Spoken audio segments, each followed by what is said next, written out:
Seja bem-vindo a mais um episódio da nossa consultoria gratuita. Essa live de perguntas e respostas que eu faço no meu Instagram toda quarta-feira às 20 horas há mais de 70 semanas, onde eu entro ao vivo, recebo as perguntas da galera que está ao vivo acompanhando a live ali quarta-feira, 20 horas no meu Instagram, @marinovinicius, e respondo todas as dúvidas que eu consigo no tempo que eu tenho. Tá bom? E se você não participou dessa última consultoria gratuita, tudo bem, você pode participar da próxima, toda quarta, 20 horas no meu Instagram. Vamos então para a primeira pergunta de hoje. Você acha interessante neste momento aplicar em fundo imobiliário de papel? Eu não considero interessante nunca aplicar em fundo imobiliário de papel. Por quê? Você vai ter uma rentabilidade maior? Vai. Agora você vai ter um risco gigantesco a mais por trás. O que é um fundo imobiliário de papel? O que é um fundo imobiliário de tijolo? Vamos lá. Um fundo imobiliário de tijolo é o convencional. Basicamente, o que é um fundo imobiliário? A união de pessoas, como se fosse você mais 4 amigos, você 5, se juntassem e dissessem assim, ó, vamos comprar uns imóveis, colocar para alugar? E aí vocês definem que a Kátia vai ser a administradora daquele fundo, vai fazer a gestão. A administradora não, vai ser o gestor. O gestor daquele fundo vai fazer a gestão, ou seja, vai comprar os imóveis, vai fazer a manutenção, vai contratar as pessoas que tem que contratar, vai lidar com a burocracia, vai fazer tudo aquilo. E ela vai ganhar uma remuneração por isso, uma taxinha por isso, tá? E ela vai colocar os imóveis para alugar, e aí vocês que são donos daqueles imóveis, vocês 5, vão receber o aluguel para vocês, tá? Proporcional à quantidade do fundo do qual vocês são donos. Por exemplo, pode ser que uma pessoa seja dona de 90% do fundo, porque ela colocou muito mais dinheiro, e outras pessoas colocaram menos. Então, essa pessoa vai receber 90% dos aluguéis, tá? Então, sempre vai ser de forma proporcional à quantidade de cotas que você tem. O que é a cota de um fundo imobiliário? É a menor parte de um fundo imobiliário. E aí, quando a gente está falando do fundo imobiliário de tijolo, que são os que eu invisto, que é o que o investidor sempre em alta investe, basicamente a gente está lidando com a realidade, com um negócio físico, com um negócio palpável, com um imóvel de verdade. Quando a gente está falando de fundo imobiliário de papel, a gente não está falando de tijolo, embora eu esteja batendo um mármore aqui, mas a gente não está falando de tijolo, a gente está falando de papel. Como assim papel? Um fundo imobiliário de papel, ele investe não em imóveis físicos, ele investe ou em outros fundos imobiliários, aí você paga a taxa em dobro, a taxa do fundo onde você investe, mais a taxa do fundo onde o fundo que você investe. Ele pode investir em ações de empresas ligadas ao setor imobiliário, ele pode investir em CRIs, certificados de recebíveis imobiliários, que nada mais são do que um empréstimo que a gente faz para uma empresa, e a garantia que a empresa nos dá é um contrato. Basicamente isso, é um processo de securitização. Não vou entrar em muito termo técnico aqui hoje, mas não é o objetivo, né? Mas ele também pode investir em LCIs de bancos. Então, você não tem um imóvel físico ali. O que você tem de investimento, o que o fundo imobiliário de papel tem de investimento são empréstimos.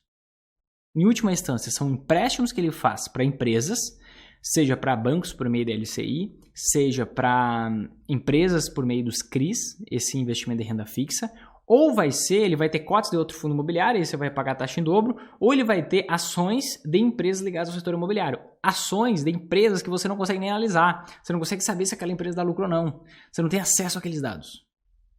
Outra coisa, como é que eu deveria analisar um fundo de papel, né? Eu deveria pegar, por exemplo, tem um fundo bem conhecido da Kinea, que é a gestora do Itaú, que tem dinheiro emprestado para cerca de 90 empresas por meio de CRIs, certificados de recebíveis imobiliários.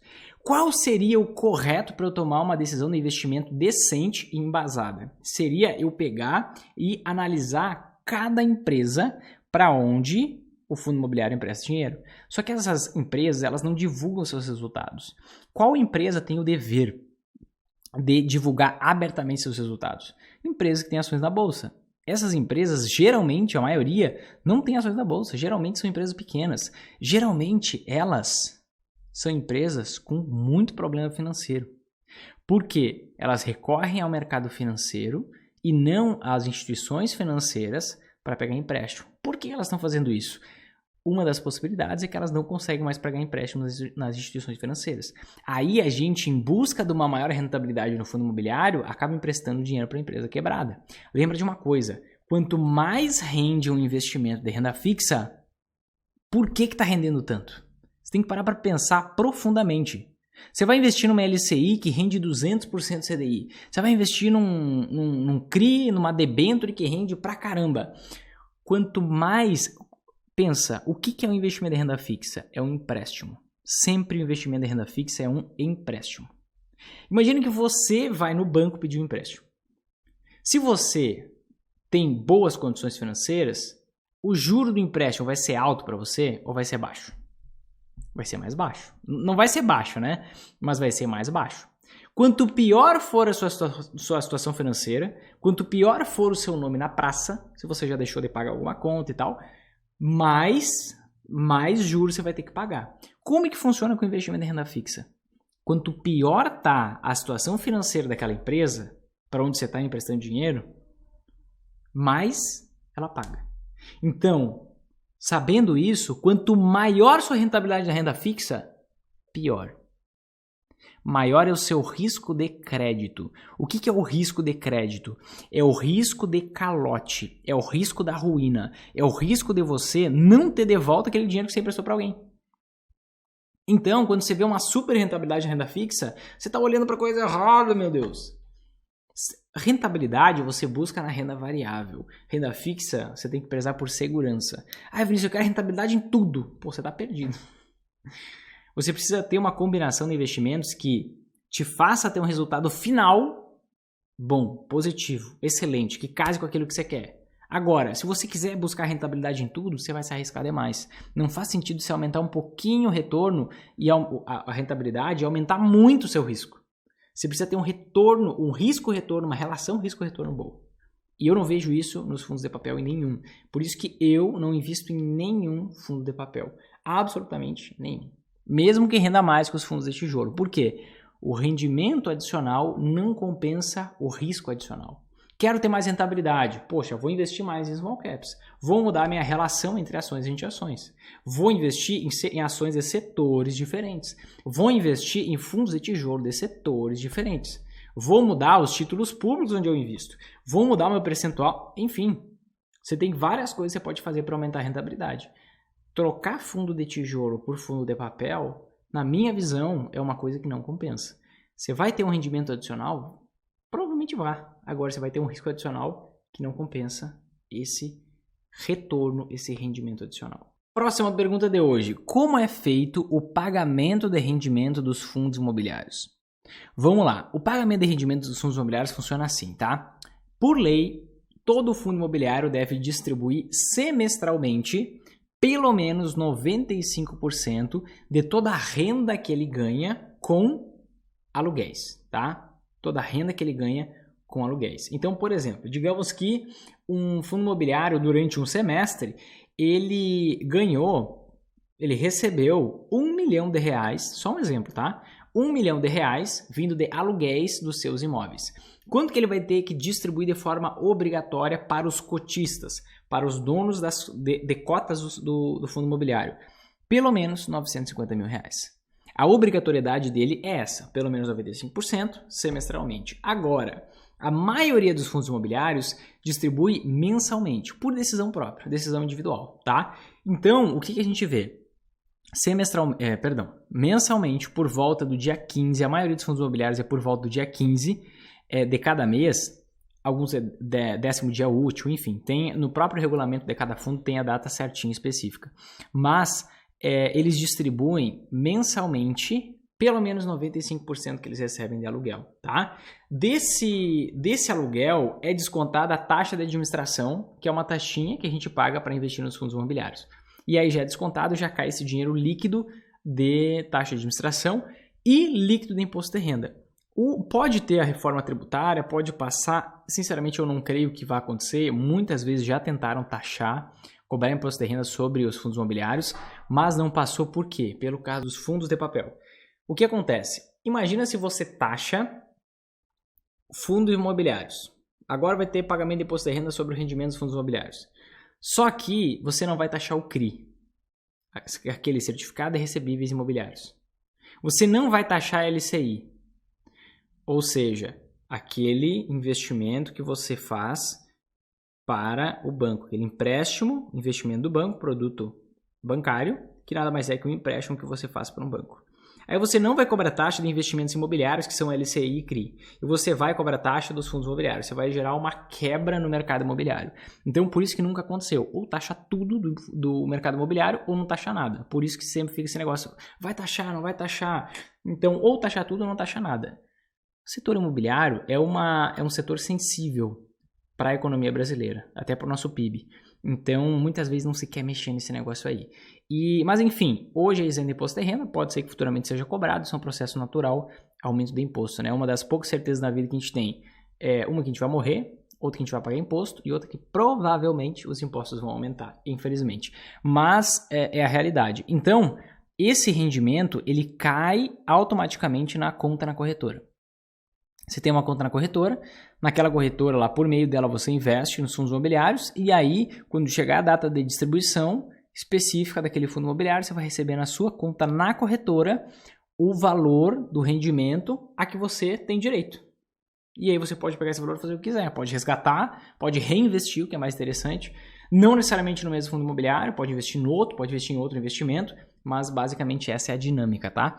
É assim que funciona. Sempre vai cair na conta da corretora onde você investe. Eu adoro receber esse tipo de pergunta. Olha essa pergunta.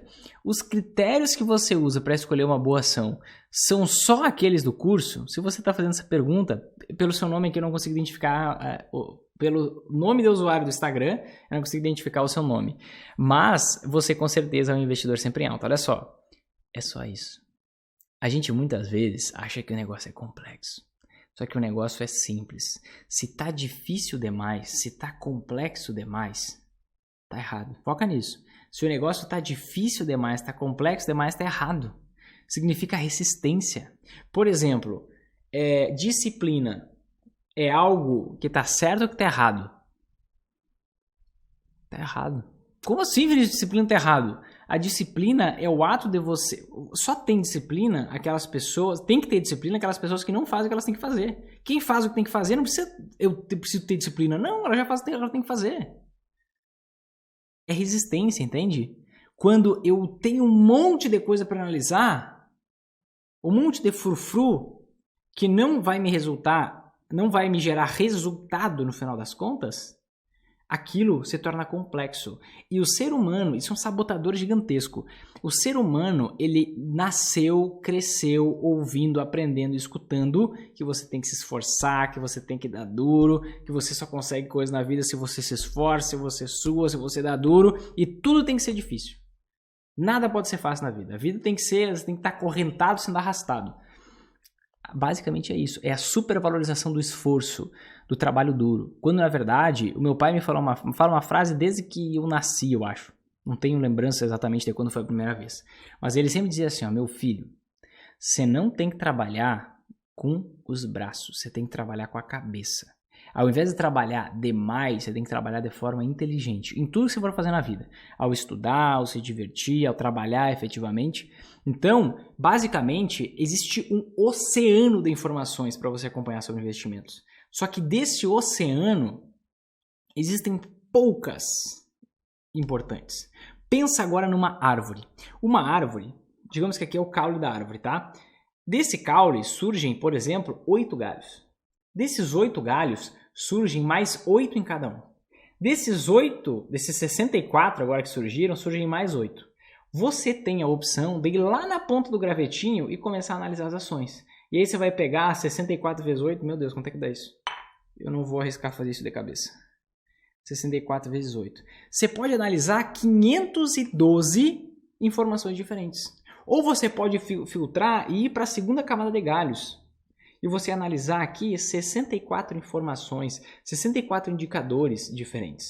Ou você pode vir na fonte e analisar os 8 galhos que saem justamente do caule, que é o próprio investimento. E aí você analisando esses 8 que resumem aqueles 64, a missão está resolvida. Você não precisa ter um trabalho difícil Você não precisa fazer o trabalho duro, você precisa fazer o trabalho certo. Então, respondendo objetivamente, os critérios de análise de ações para escolher uma boa ação são só aqueles que eu mostro no programa, só aqueles 8 os critérios quantitativos, só aqueles 8. Você não precisa de nada mais que isso. Agora, eu precisei te explicar por que você não precisava de mais nada. Para te mostrar e te explicar justamente por que, usando esses 8 indicadores, você chega a excelentes ações para se investir. Agora, você tem que ter alguns cuidados, né? Tem que ter cuidado para não selecionar uma falsa boa ação, diferenciar o lucro líquido do lucro da operação, lucro operacional. Tem que cuidar da flexibilização dos indicadores, tem aulas específicas sobre isso. Enfim, você tem que ter alguns cuidados. Cuidar de onde você vai extrair informação para tomar decisão de investimento, de onde você vai extrair o indicador. Se bater os indicadores, você vai para um lugar. Se não bater os indicadores, você vai para outro lugar. Enfim, tem algumas nuances que fazem toda a diferença. Mas o negócio é muito mais simples do que a gente imagina. Eu recebo muito esse feedback dos alunos. Meu Deus, eu pensava que era muito mais difícil.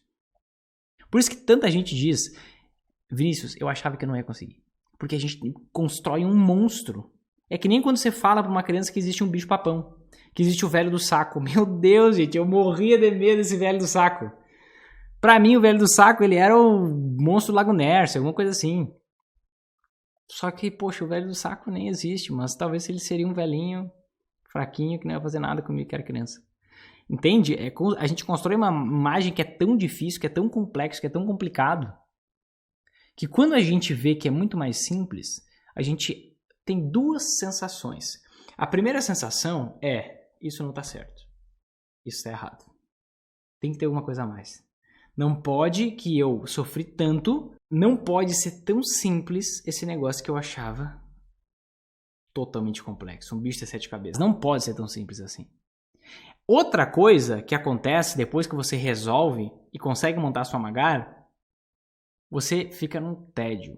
Principalmente aquelas pessoas que eram como eu, que eram escravas de notícias, que eram escravas de informações, que eram escravas de estar sempre antenadas no que está acontecendo no mundo dos investimentos. Eu era assim. Eu dormia mais tarde do que eu gostava para eu conseguir acompanhar a abertura da Bolsa de Valores em Singapura, para eu saber como que deveria ser no dia seguinte as ações aqui no Brasil. Olha o nível de escravidão. Mesmo com dinheiro, eu era mais escravo que o endividado, porque eu era escravo do meu dinheiro, do dinheiro que eu tinha. Tem pessoas que são escravas do dinheiro que não tem, tem pessoas que são escravas do dinheiro que tem. Então, essas pessoas se sentem entediadas, acham que tá errado. Não, tá errado, precisa fazer mais alguma coisa. E a pessoa fica buscando coisa que não existe, que é da cabeça dela, porque ela construiu na cabeça que aquilo é complexo. Você precisa desconstruir isso. Vinícius, eu não acredito. Olha os resultados dos investidores sempre em alta. Eles analisaram esses indicadores. Nada diferente disso. Tem como explicar como funciona essa Magar? Tenho dúvidas sobre o funcionamento. A Magar em resumo, é uma combinação de investimentos que faz qualquer pessoa lucrar nas altas e nas quedas da bolsa. Algumas vezes por ano eu faço eventos intensos onde eu explico todo o funcionamento da Magar, tá? Com mais detalhes, com uma sequência, passo a passo. Só que eu preciso de muito artifício para conseguir fazer isso, tá? Fica ligado que vai ter um próximo evento dentro de algum tempo, algumas semanas, alguns meses, e aí você participa, tá? Fica ligado nas redes sociais aí. Pergunta: qual a carteira ideal para cada investimento? Quanto por cento investir em dólar? Quanto por cento investir em fundos imobiliários? Quanto por cento investir em ações? E assim por diante. Para eu responder essa pergunta, eu preciso de algumas respostas suas. Quais respostas suas eu preciso? Eu preciso que você me diga o seguinte: em quais ações você vai investir? Em quantas ações você vai investir? Em quantos setores você vai investir? Qual o tamanho das empresas que têm ações na bolsa que você vai investir? Quais são os setores dessas ações onde você vai investir? Quais são os fundos imobiliários onde você vai investir? Em quantos fundos imobiliários você vai investir? Quais setores dos fundos imobiliários onde você vai investir? Depois, eu preciso que me diga o seguinte: quais são os teus objetivos? Quanto tempo você tem para chegar onde você quer? Quanto você precisa ter de rentabilidade anual para atingir os teus objetivos no prazo que você quer? Outra pergunta: qual é o teu perfil de investidor? Você é uma pessoa que se considera mais conservadora, mais moderada, mais arrojada? Como que é? Você tolera que nível de volatilidade no curto prazo? Quanto você gostaria, você toparia dever do teu patrimônio? Quanto do teu patrimônio, 50%, 30%, 10%, 80%, quanto do teu patrimônio você toparia ver oscilando no curto prazo? Se você me respondesse todas essas perguntas, eu poderia te dar uma luz sobre os percentuais. Não é, gente, uma carteira de investimento. Ninguém investe para ganhar dinheiro. Grava isso na cabeça. Ninguém investe para ganhar dinheiro. Você investe para você alcançar a vida que você quer ter. Para isso faz sentido investir. Não se trata de dinheiro. Ninguém faz nada por dinheiro. No início, quando o dinheiro é um problema, você faz porque você quer sair do problema. Mas quando o dinheiro passa a não ser mais um problema, você vê que não vai faltar, tudo fica sem graça. Se você corre só atrás do dinheiro. Você tem que focar no que você quer. Com base nos seus objetivos, com base no que você quer, respeitando o teu perfil, você vai montar uma carteira de investimentos que vai fazer você chegar lá. Então, se você copiar a minha carteira de investimentos, você vai atingir os meus objetivos, não os teus. Talvez você vá rápido demais e deixe de curtir a vida hoje. Talvez você vá devagar demais e não consiga chegar onde você quer no prazo que você quer. Então, não existe uma pergunta correta. Eu sei que todo mundo aqui gostaria de uma resposta mágica. Tanto por cento aqui, tanto lá, tanto aqui, tanto lá. Ponto. Só que, e existe, gente, tem, na real, centenas de pessoas que falam sobre investimentos na internet que vão te dar uma resposta específica assim. E tá bom, tá tudo bem. Hoje eu recebi uma crítica no post. Vinícius, esse post tá longo demais. A gente tem a vida corrida. E eu entendo isso. Tá tudo bem, eu respondi pra pessoa. Não existe falta de tempo, existe falta de prioridade. E você não tem o dever de que os investimentos sejam prioridade para sua vida. Se você quer se aprofundar, você precisa ler o post. Ler o post, 5 minutos. Se você não tem 5 minutos, você não tem vida. Simples. Agora, se você não quer se aprofundar, aí tá tudo bem. Segue outra pessoa, não eu. E tá tudo bem, a gente continua amigo. Agora, eu não sou superficial. O superficial sempre se dá mal. É muito louco, gente. O ser humano ele tem uma tara por reclamar. Se o conteúdo é pequeno demais, o problema é que o conteúdo é pequeno. Se o conteúdo é longo demais, tá muito longo, Vinícius. Eu tenho outras coisas pra fazer na minha vida. Tá bom. Existem conteúdos grandes que eu publico, existem conteúdos pequenos. Justamente para ajudar a maior parte das pessoas. Agora, reclamar que tem muito conteúdo é a primeira vez que eu vejo. Isso é muito louco na minha cabeça. Mas tudo bem, olha só. Você, não tem como eu te responder exatamente quanto por cento. A questão é mais profunda. Senão eu te respondo algo simples, algo leviano, algo desleal, algo mentiroso. Eu finjo que te falo a verdade, você finge que acredita, porque no fim das contas você sabe que não é assim. Não existe uma carteira de investimentos melhor para todo mundo. Você tem um objetivo, você tem que chegar lá. Então, você precisa fazer esse exercício de passar pelo processo. Você precisa fazer o exercício de definir o que você quer, saber o patrimônio que você precisa para chegar lá, saber quanto você tem hoje, quanto você consegue aportar por mês, quanto você pode ter de rentabilidade, e aí você vai traçar a carteira de investimentos melhor para você. Que não é a mesma minha, que não é a mesma do Jorge, que não é a mesma do Bruno, que não é a mesma da Ana Paula, que não é a mesma das outras pessoas. Entende? Senão, você vai ser só o papagaio. O que os outros vão falando, você vai fazendo, você está sempre preocupado, busca sempre informação e fica nessa escravidão. E na real, não faz nem sentido investir assim, tá? Mas só te dando esse overview geral, porque eu sei que não é esse teu objetivo, mas que não existe um percentual mágico. Existe um percentual melhor para você. No fundo imobiliário de tijolo, o que devemos analisar para saber se o fundo é um bom investimento? Então vamos lá, alguns toques aqui, tá? O que eu tenho que analisar para fazer um bom investimento? Primeiro, tem que saber por que eu estou investindo em um fundo imobiliário. Dentro da metodologia, dentro do passo a passo que faz qualquer pessoa lucrar nas altas quedas da bolsa, qual é o nosso objetivo com os fundos imobiliários? Objetivo primário, geração de renda. Objetivo secundário, ganho com a valorização da cota do fundo. Mas esse é o objetivo secundário. Então vamos nos ater ao objetivo primário. Geração de renda. Por que, Vinícius? Me explica isso. Vamos lá. Vinícius, eu não quero que você me explique. Eu quero que você só me diga os indicadores. Sai da live, essa live não é para você, esse conteúdo não é para você. Você é superficial, você só quer o superficial e aqui não tem o superficial. Aqui eu vou aprofundar porque eu quero que você aprenda. Quem aprende não depende. Se você quer depender, tá tudo bem. Não é comigo, tá? Vinícius, você tá brabo hoje? Não tô brabo, gente. Só quero alinhar a expectativa, tá? Quero que as pessoas certas estejam aqui. Não quero a quantidade de gente, quero as pessoas certas. Vamos lá. o nosso objetivo é geração de renda. Por quê? Porque os fundos imobiliários, eles têm justamente essa isenção do imposto de renda para o rendimento que vem mensalmente. Então, a gente tem um duplo fator positivo aqui. O primeiro fator positivo é que a gente tem essa geração de renda mensal, periódica. Não é como os dividendos das ações, por exemplo, que algumas ações é trimestral, outras ações é semestral, outras ações é anual, outras ações nem distribuem dividendos. Então, nos fundos imobiliários, a gente tem essa distribuição mensal e isenta do imposto de renda, tá? Sabendo disso, o que eu quero fazer com esse valor? Eu quero juntar esse valor que eu recebo dos rendimentos com o meu aporte mensal e eu comprar mais investimentos que são uma oportunidade todo mês. Por quê? Gente, vocês podem perceber que todo dia os investimentos oscilam. Todo santo dia. Ou sobem ou caem, ou sobem ou caem, ou sobem ou caem, e assim por diante. Então, sempre existe oportunidade de investimento.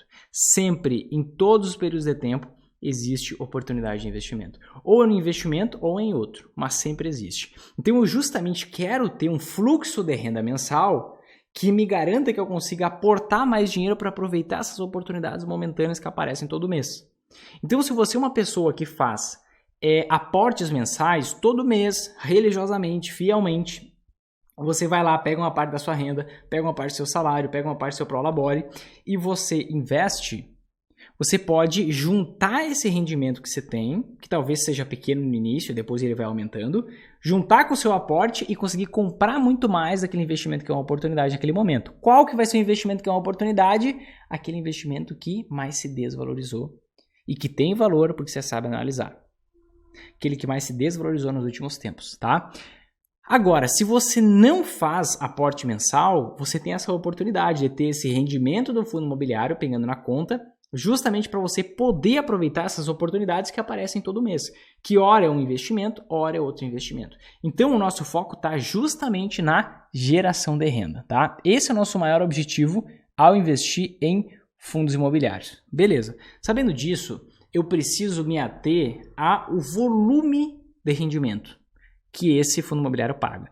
Como que eu vejo? Por meio do indicador chamado Dividend Yield. Então anota aí. Uma das coisas que você deve analisar para selecionar um fundo imobiliário é você olhar o Dividend Yield, que nada mais é que a quantidade, é um percentual, tá? Que vai relacionar a quantidade de dinheiro que você recebe, de rendimento do fundo durante o período de um ano, relacionar isso com o preço da cota do fundo imobiliário. Ou seja, quanto que eu vou ter de rendimento ao ano por meio dessa distribuição dos aluguéis. Isso é o que o Dividend Yield vai te mostrar. Outra coisa que você tem que analisar. Você tem que analisar um indicador chamado PVP, preço sobre o valor do patrimônio, ou preço sobre o valor patrimonial. Por quê? Quando você está investindo num fundo de tijolo, você está comprando uma parte de um patrimônio físico que existe no mundo real. Então, aquele patrimônio, ele tem todo ano, tem pelo menos uma vez por ano, ou vai uma auditoria independente nos fundos imobiliários, calcular o quanto que vale aquele patrimônio.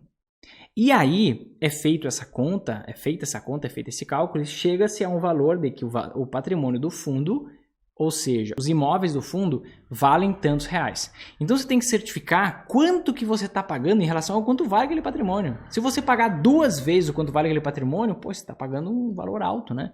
Você está pagando o dobro do valor de mercado daquilo. Seria mais ou menos você ver lá um imóvel que tem um valor de mercado de 500 mil, você pagar 1 milhão. Entende? Então, poxa, pode dar um bom rendimento, mas você está pagando um preço muito alto por aqui. Então, você tem que focar nisso.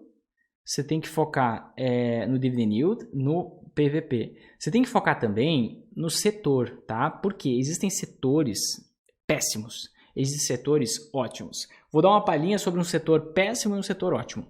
O setor ótimo para se investir em fundos imobiliários são os de galpões logísticos ou os de logística, na minha concepção, na minha avaliação. Isso não é uma recomendação de investimento, tá? Mas na minha concepção, esse é um setor ótimo. Por quê? Os contratos de aluguel desse tipo de setor são contratos de longo prazo, geralmente pelo menos 10 ou 15 anos. Então você tem uma previsibilidade muito grande de que os inquilinos vão estar lá. Outro fator, independente do que aconteça, pode acontecer lockdown, pode acontecer crise, pode acontecer o que for, as empresas precisam de depósito para armazenar os seus estoques. E os galpões logísticos são justamente esses espaços, esses galpões, onde as empresas colocam seus estoques, tá? Ou seja, e tem mais um ponto. Comércio eletrônico, cada vez avançando mais. Cada vez avançando mais. Por exemplo, há pouco tempo eu fiz mudança aqui para essa casa. E tem coisas que eu comprei sábado e por algum motivo, não sei o que aconteceu, demorou para aprovar no cartão. Foi aprovado ontem, hoje já chegaram as coisas. Então, as empresas, elas estão focando em ter muitos centros de distribuição, de forma que elas consigam ter uma vantagem competitiva sobre as outras empresas, consigam entregar rápido, que aí todo mundo escolhe aquela empresa. Esse, por exemplo, foi o grande projeto que levou a Amazon a ser do tamanho que ela é. E várias empresas estão copiando esse projeto, principalmente a Magazine Luiza, que foi, por exemplo, uma das empresas que eu comprei e chegou em um dia aquilo que eu pedi. Então, cada vez mais está sendo demandado o galpão logístico. E é um negócio assim que, independente de crise, toda empresa precisa de galpão para armazenar o seu estoque. Toda empresa tem estoque, pelo menos de estoque mínimo. Então, todo mundo precisa de galpão logístico e cada vez está sendo mais demandado. Então, é um setor que eu gosto muito. Um setor péssimo. Deixa eu pensar. Vou dar aqui um exemplo, tá? Um caso. Setor educacional. Por que ele é péssimo? Existem alguns fundos imobiliários que alugam os imóveis para universidades. Só que o fundo imobiliário, quando ele aluga para a universidade, o que acontece? Geralmente, aquela universidade ela não vai sair dali. Ela vai ficar ali, vai dar tudo certo. Agora, quando fecha uma universidade em um local, aquele imóvel está preparado justamente para uma universidade, estou falando uma universidade presencial, tá? Aquele imóvel está preparado para ser alugado para uma universidade. Se fechou uma universidade naquele local, é fácil, é comum vir outra universidade se instalar ali, é rápida essa instalação, ou leva tempo, ou demora, ou é difícil isso acontecer. Então, é difícil. É muito difícil vir uma outra universidade e se instalar ali naquele mesmo local. Por isso que esse setor educacional eu não gosto. Eu não gosto. Por quê?